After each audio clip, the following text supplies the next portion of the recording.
Hey people, it's me again. So, anyways, I'm just watching some TV here and all that. You can sort of hear it in the background. Doesn't matter. So it's one of the things that it's a weird thought that was like coming up. There was as far as could be strategic with the Democrats with last year's election. As far as with allowing Trump to win, could be a strategic thing. Perhaps, you know, that having him elected and then if he kind of fucks everything up, that makes a huge win for the Democrats, not only in the midterm but also in 2018 as well. 2020 as well. I mean, it's gonna be a bit strange as far as that goes because they said that even though Trump hasn't been taken office just yet, and already about almost 2/3 of uh, of America doesn't approve of him, you know, which says something.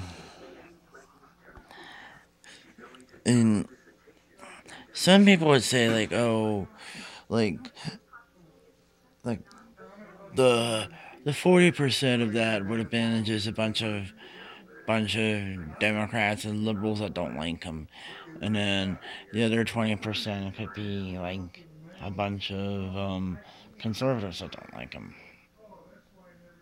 that sort of thing. But as far as I could tell, with all that now, they might have played the Republicans pretty good and all that by painting them into a corner like that. Especially as far as what I said earlier about the whole Obamacare there. They've been like so focused on wanting to repeal it, and they hadn't even gotten a plan to replace all of it. And it was something like on the Ring of Fire TV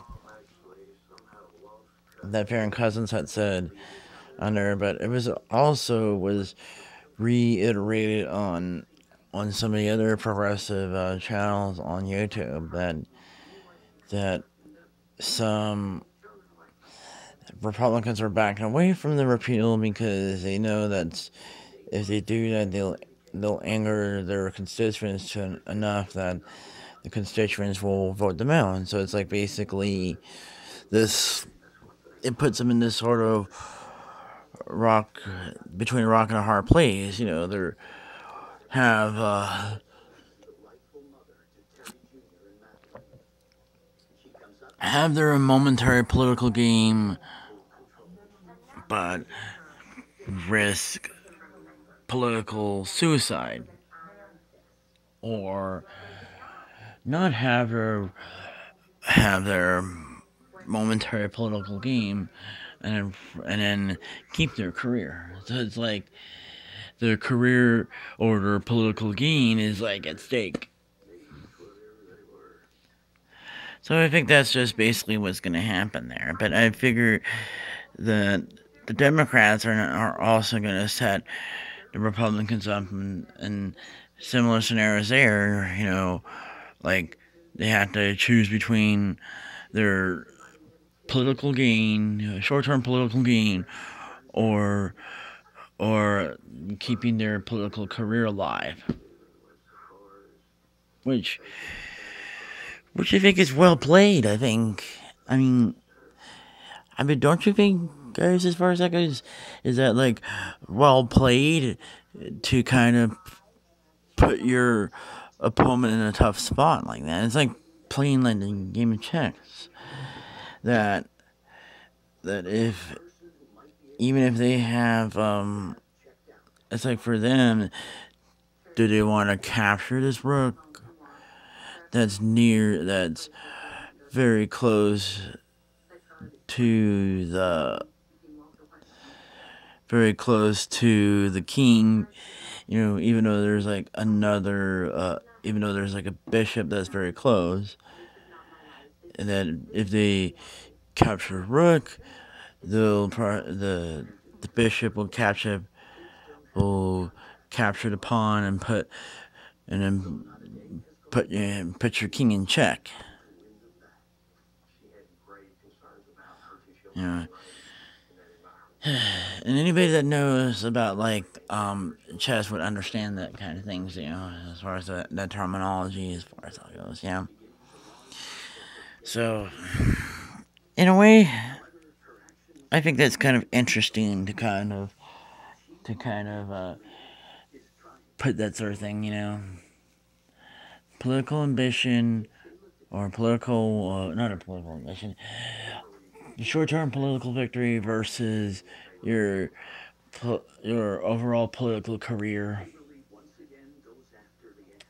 Well thought. Well thought.